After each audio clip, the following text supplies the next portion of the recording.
m'appelle Sarah Bergeron-Larouche, entraîneur pour Unis pour le sport. Dans le cadre du mouvement Ça va bien aller Trail Québec, aujourd'hui, je vous fais découvrir le portrait de l'ultramarathonien Maxime Fouquet, 43 ans.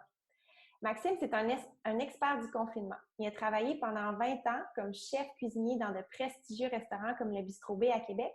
Mais en mai 2015, Maxime a pris un nouvel envol. C'est-à-dire qu'il est parti travailler dans la mine de nickel à Raglan, près du village inuit de Saluit, dans la baie d'Ungava.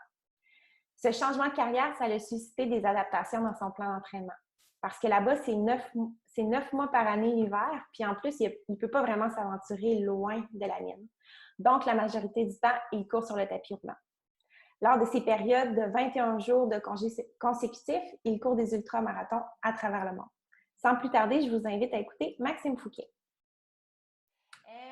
Maxime, premièrement, je te remercie aujourd'hui d'être prêté au jeu, de nous rencontrer aujourd'hui. C'est super apprécié. Puis, en fait, tu es la première personne que j'interviewe, si on veut, dans le cadre du mouvement. Ça va bien aller pour la communauté de Trail à Québec. C'est sûr que j'aurais préféré te rencontrer en personne. Mais là, dans les conditions qu'on est, il faut faire ça sur Zoom. Fait que c'est ça. Premièrement, c'est sûr que moi, je te connais beaucoup. Ça fait quoi? Je pense 7-8 ans qu'on se connaît. Puis, tu es quelqu'un qui carbure au projet, au voyage, mais j'aimerais ça que pour les gens, peut-être qui te connaissent moins, que tu me dises que tu me dises qu'est-ce que tu fais dans la vie, puis c'est quoi tes projets au niveau de course à pied et tout ça. Moi, je suis cuisinier dans le Grand Nord québécois, dans une mine. Donc, en fait, j'ai un horaire qui est assez atypique, que je suis 3 semaines dans le Nord, 2 semaines dans le Sud. Puis à la fin de l'année, il faut que je travaille, il faut que je sois dans le Nord 6 mois, puis 6 mois au Sud. Ce qui fait que j'ai beaucoup de temps pour avoir des projets. Et donc, c'est ce que je fais. Donc, beaucoup d'ultramarathons. Moi, je suis quelqu'un qui part de la route, donc j'ai commencé à courir, à faire des marathons. Là, je vais avoir 43 ans, j'ai commencé à faire mon premier marathon à 20 ans. Puis j'ai fait ça pendant peut-être 12 ans, juste du marathon. Puis je voulais rien savoir de courir dans des sentiers ou tout ça. Puis un jour, j'ai eu un déclic de faire un 100 km sur route en France. Sauf que pour faire ça, il fallait que je m'entraîne. Puis mon coach qui est Joël Bourgeois, m'avait dit si tu veux faire du millage, ce serait le fun que tu fasses une grande distance. Fait que là, j'avais fait le 65 kg de Saint-Donat à l'époque, là, qui était terrible. Et puis, ça a été mon baptême du trail que j'ai détesté d'ailleurs. Mais après, comme on dit, la graine était semée. Puis j'ai fait le ménage. Je fais presque plus de route, sauf présentement parce que j'essaie de ne pas aller de tenter le diable, me casser la gueule dans les sentiers. Donc, je reste autour de chez moi, à Québec. Et puis, c'est ça, la passion après ça. Et je me promène un peu partout dans le monde pour faire des ultramarathons. Puis, j'essaie de trouver des défis avec ma blonde aussi qui court. L'année passée, on a traversé les Alpes, toutes les Alpes françaises du sud au nord jusqu'en Suisse. Donc, c'est ça. C'est pas mal ça que je carbure au défi. Je carbure au défi, puis là, présentement, on peut pas... on a mis comme une croix sur les défis. Oui. Puis, justement, tu sais, j'ai regardé un petit peu ta saison l'année passée, en 2019. Tu as parlé, oui, tu es allé faire la traversée des Alpes là, du sud au nord pendant 5 semaines, si je ne me trompe pas. Pendant 24 jours. OK, 24 heures. Oui, c'est pas ça. Fait que, parle-moi un petit peu de ça. Ça a été quoi cette expérience-là avec Marianne, qui est ta conjointe? Ça a été ça a été vraiment le fun. C'était bien de... En fait, Marianne, elle m'avait dit ce serait cool qu'une fois par année, on fasse un voyage, mais qu'il n'y ait pas de race dans ce voyage. Parce que moi, j'ai tendance à toujours faire un voyage, mais d'inclure une course dans le voyage. Et puis, en fait, elle a vraiment raison. Ça fait du bien aussi d'arrêter de regarder la montre, de vouloir performer. Puis en couple, tu es en couple avec un athlète aussi. Donc, tu sais, t'apprends beaucoup sur toi et sur l'autre personne.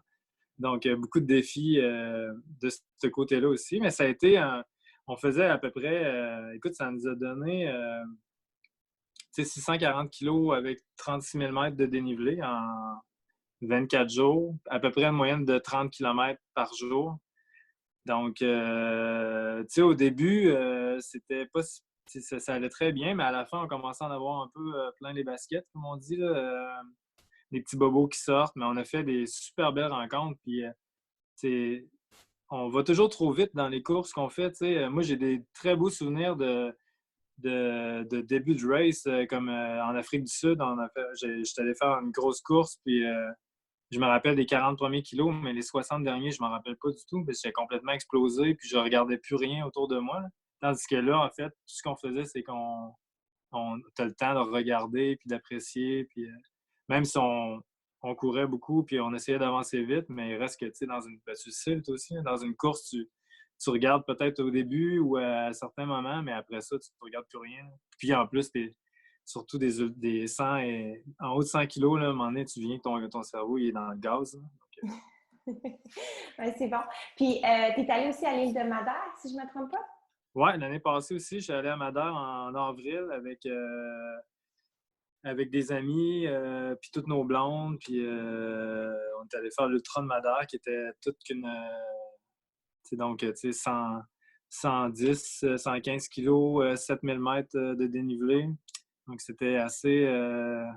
c'était vraiment une super, super belle course. Moi, j'étais arrivé avec ma copine une semaine avant.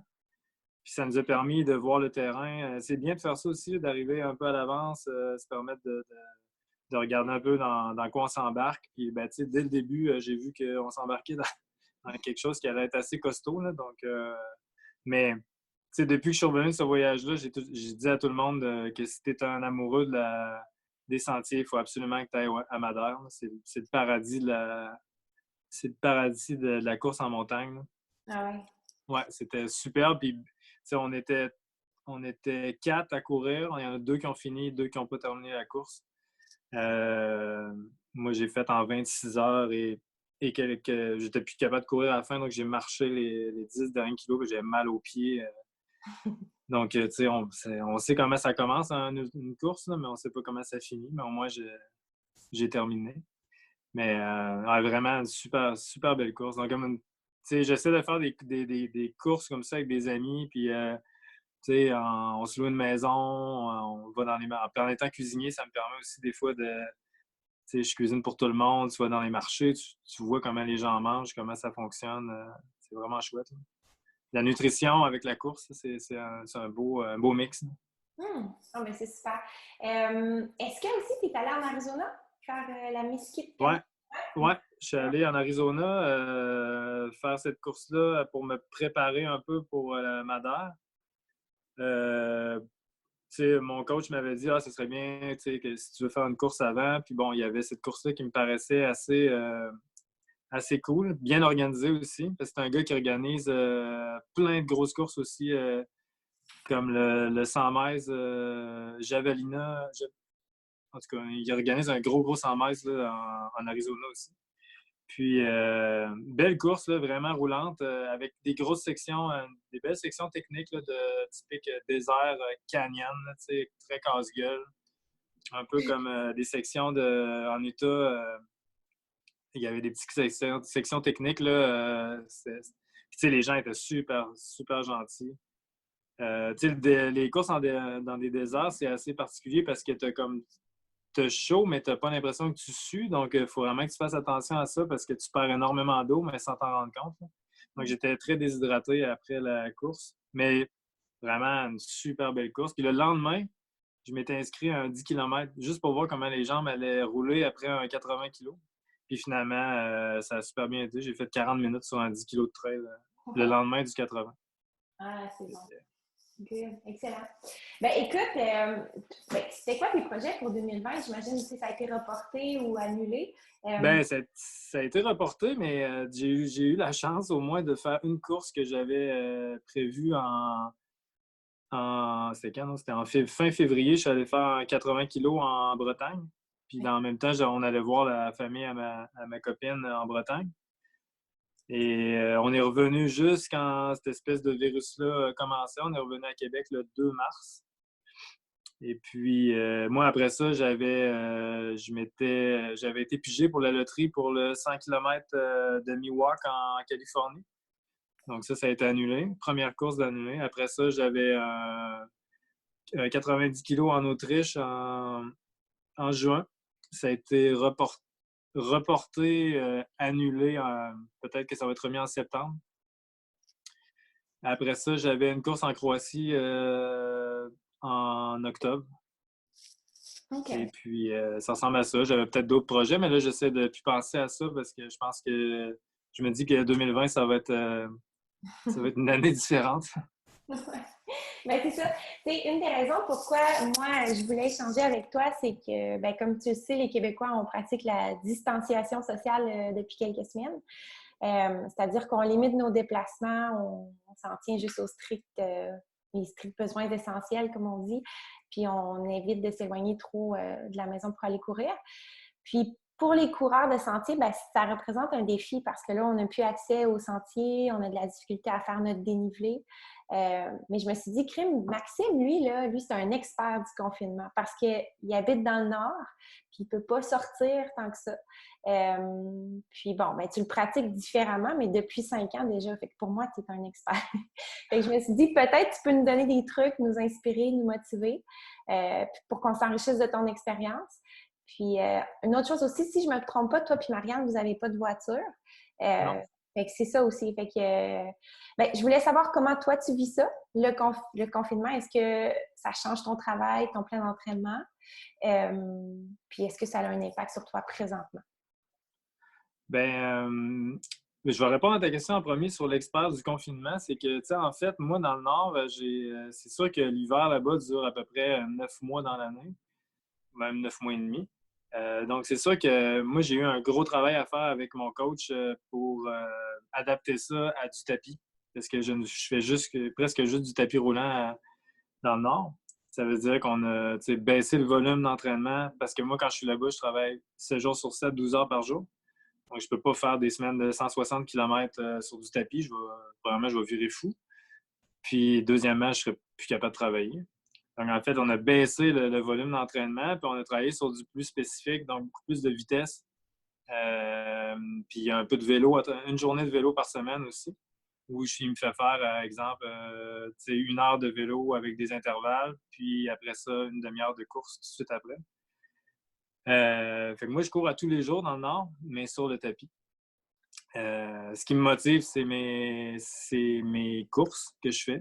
Donc, c'est pour ça que je m'entraîne. Quand j'arrive ici, je fais du gros volume un peu partout dans les parcs qu'on a autour de Québec. Là, je parle de avant le virus, bien sûr. Je pense que ce qui a changé pour tous les athlètes de la Terre entière, en fait, c'est que en fait, on peut continuer à s'entraîner différemment, sauf qu'on n'a plus d'objectif. Je trouve que c'est c'est le côté qui est le plus dur à accepter, en fait. Là. Puis je pense que de ne plus avoir d'objectif, ben, c'est ça qui nous drive tout, là, de dire OK, dans 3 mois, dans 2 mois, je vais faire telle course. Sauf que là, on n'a plus ça, puis on se retrouve en fait devant un peu le néant parce qu'on ne sait pas trop. Moi, je pourrais dire OK, je vais me booker une course en novembre prochain, mais je ne sais pas. Peut-être que je ne pourrais pas voyager encore. Fait que j'aime mieux me dire, moi, je parle pour moi, là, j'aime mieux me dire que 2020, ça va être une année où est-ce que je vais rester au Québec ou au Canada. Puis, je vais faire du volume d'entraînement. Moi, tu sais, Joël, il m'a donné un plan d'entraînement. Puis il m'a dit, on continue, on fait du maintien. Je regarde tous les athlètes que je connais présentement, on fait toutes des choses qu'on a mis sur la glace durant longtemps. C'est-à-dire faire du yoga, faire du renforcement. Moi, c'est des choses que je déteste faire, sauf qu'on essaie tout d'en faire, on en fait tout un peu plus parce qu'on a tout plus de temps. Puis je suis sûr que tout ça, ça va être juste du bonus. Là. Puis qu'on va intégrer pas mal plus ça maintenant à nos entraînements quotidiennement. Donc, c'est ça, je pense qu'on est plus dans trouver. Puis c'est con, mais je pense que des fois, peut-être qu'on peut remarquer on a comme un manque d'équilibre. Nous autres, en tout cas, moi, des fois, je suis un peu trop intense. Puis le fait de me retrouver avec plus d'objectifs, ben, ça fait comme OK, ben, peut-être que je vais peut-être me calmer un peu dans les années à venir, peut-être prendre plus ça ou faire d'autres choses. Hein. Comme hier, on a toujours voulu faire du cyclotourisme. Donc hier, on s'est acheté enfin des sacoches pour partir mettons, un mois ou deux en vélo. Donc, tu vois, ça prenait peut-être juste un virus comme ça pour qu'on passe à l'action. Puis, tu sais, je pense que c'est des. On a vu, là, je pense que c'est dimanche, il y a eu une course, comment que ça s'appelait, dans le Backyard Ultra. Bon, mais tu sais, ça, c'est un bel exemple, je pense, de ce qui va. Qu'on est encore capable de se trouver des défis, tu sais, puis de se trouver aussi des défis personnels sans être obligé de faire une course, tu sais. Moi, je me suis dit, bon, par exemple, OK, là, je pars mercredi dans le Nord pour 2 semaines. Bon, mais quand je reviens, j'étais censé faire un 100 km. Bon, mais je vais à la place, ben, je vais faire le tour de l'île d'Orléans. Bon, tu sais, ça va faire 70 kilos, mais c'est quand même un truc, un mini-objectif pour. Fait que, tu sais, je pense que c'est ça qui change le plus, tu sais, pour moi, c'est de dire, bon, mais cette année, ça va être une année où est-ce qu'il va y avoir moins de compétition, c'est sûr et certain. Puis s'il y en a, ben, c'est clair que je vais encourager le Québec puis le Canada, puis je vais peut-être faire plus de courses dans mon pays. Puis ça, ben, tu sais, je pense que c'est des choses qui. On va peut-être plus voyager au Canada aussi. Tu sais, je pense qu'on en est là. Oui, ben j'aime beaucoup ta philosophie. J'aime ça comment tu t'exprimes aussi. Tu t'exprimes super bien à propos de tout ça. Puis je pense que oui, ça va aider beaucoup des gens à travers ben, ton message, ce que tu dis que c'était notre motivation, mais dans le fond, la base d'entraînement, c'est ça qui nous met en forme aussi. Hein, fait que, il ne faut pas oublier ça. Fait que, ben, félicitations. Toi, tu continues à t'entraîner malgré tout ça, même si tu n'as pas d'objectif. Mais ça ne me surprend pas de toi. Ouais, ben, tu sais, on essaie du mieux qu'on peut. C'est sûr que je pense que, tu sais, il faut accepter le fait que des fois, il y a des journées qui sont plus dures que d'autres, là. Des journées où est-ce qu'on va avoir moins le moral, là, présentement. Je pense que ça va être, c'est ça le défi, là, c'est de se trouver des petits, tu sais, des fois, de doubler les entraînements, là, tu sais, pour faire un peu plus de volume, parce qu'on a du temps, puis c'est sûr qu'on peut pas aller au Mont-Saint-Anne ou courir, tu sais, 80 km, mais on peut faire des doubles sorties ou faire du vélo sur un rouleau, tu sais. C'est ça. Puis, ben, je vais rentrer un petit peu plus spécifique dans ton entraînement parce que moi, ça m'intéresse beaucoup. Quand tu es dans le Nord, comment tu arrives à faire ton dénivelé ou c'est quoi les stratégies que tu fais pour un peu simuler ça? Ou le millage, bon, je comprends, tu le fais sur ton tapis. Puis la musculation aussi, comment est-ce qu'il y a un gym? Comment tu fais tout ça? Mais en fait, moi, je fais 7 jours d'entraînement par semaine, comme je te disais.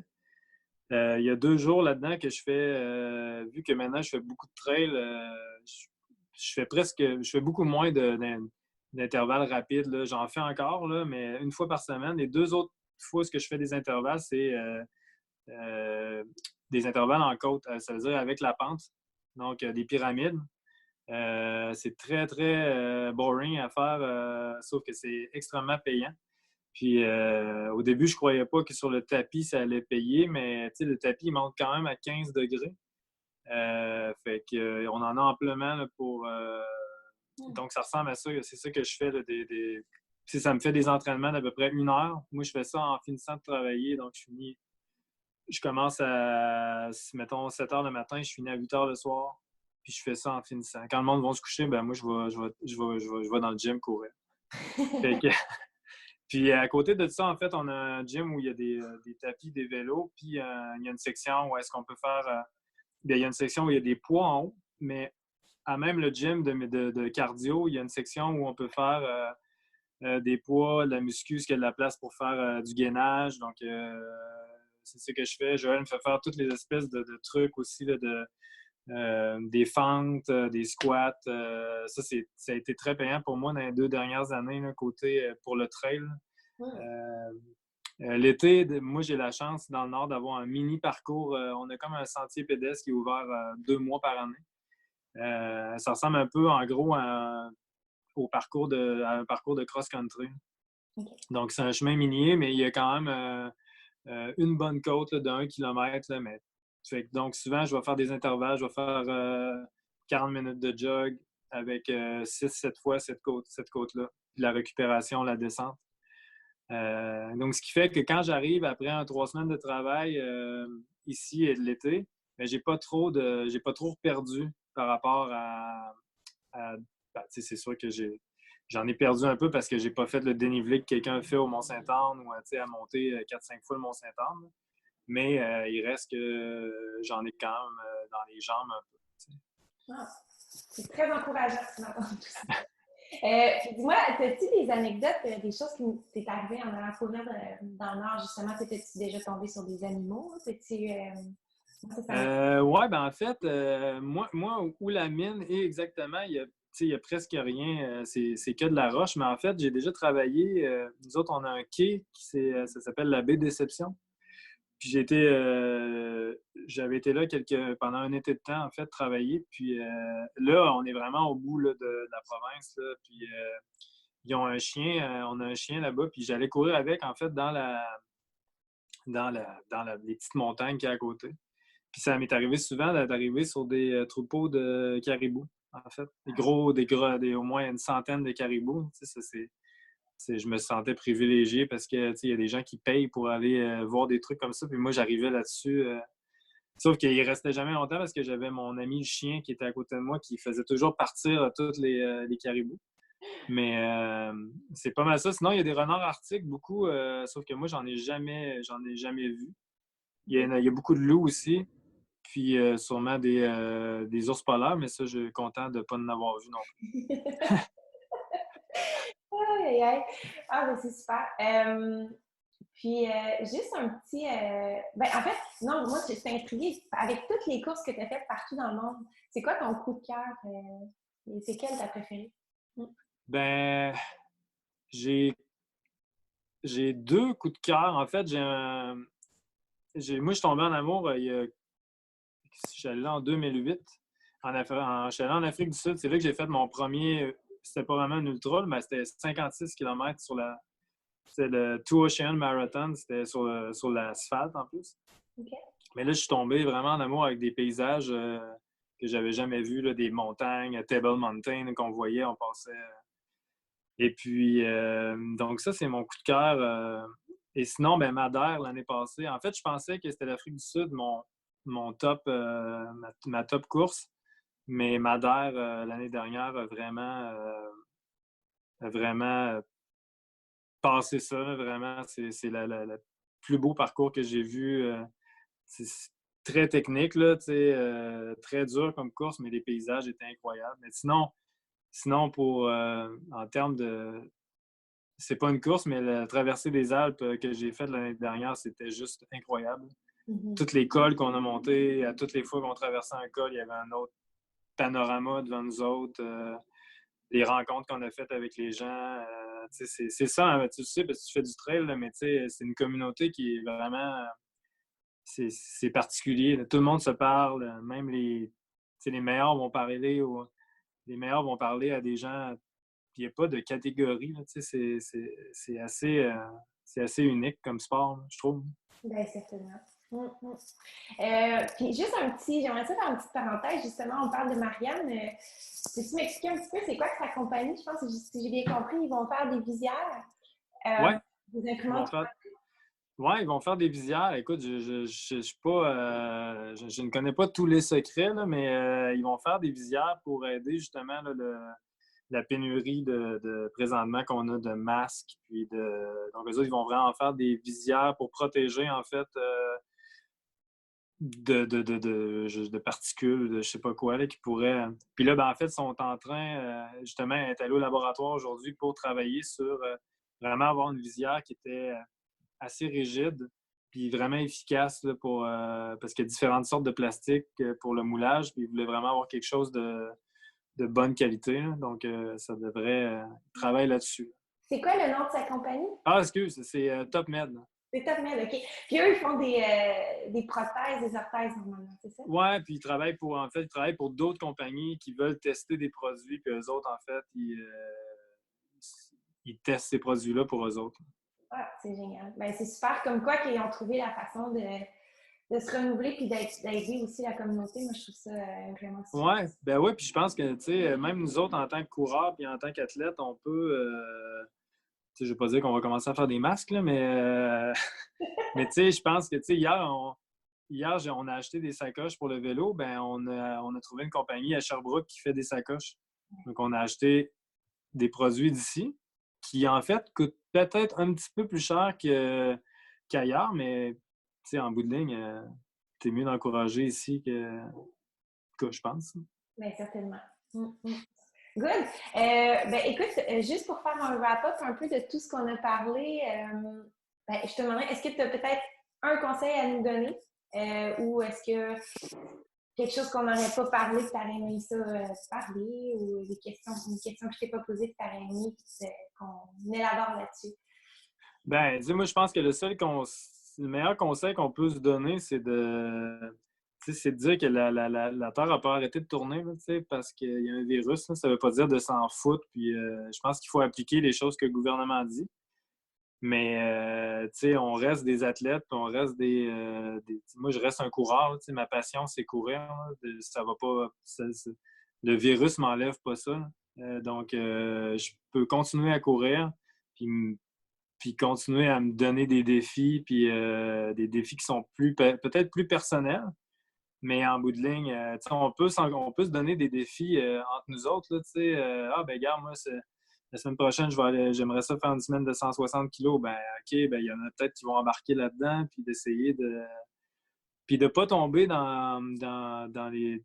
Moi, je pense que c'est important de ne pas tomber dans le négatif aussi, là, parce que on est dans un moment qu'il y a beaucoup de monde qui sont isolés. Nous autres aussi, on est isolés. Puis de se dire que justement, on a un super beau sport pour justement, quand ça va moins bien, dire OK, ben moi, je prends mes running, puis je m'en vais courir 1 heure. Puis déjà, ça va faire une méchante différence dans comment je vais absorber toutes les informations, des fois, aux nouvelles qui sont un peu dures à prendre. Là. Donc, je pense que soyons positifs. Ah, ben c'est super. Tu as fini sur une super belle note. Tu repars, si je comprends bien, demain? Je repars mercredi. Ah, mercredi, d'accord. Ouais. Écoute, moi, je te souhaite un bon voyage. Sois prudent. Merci. Oui. On se dit, ça va bien aller. Ça va bien aller. OK, merci. Good. Merci d'avoir écouté en grand nombre. Pour courir la chance de gagner une inscription gratuite pour le Québec Mégatrail 2021, je vous invite à partager cette entrevue avec Maxime Fouquet, sans oublier les mots-clics « Ça va bien aller » avec un CCD et Trail Québec. Et n'oubliez pas de nous taguer Unis pour le sport ainsi que Québec Mégatrail. Merci et à bientôt!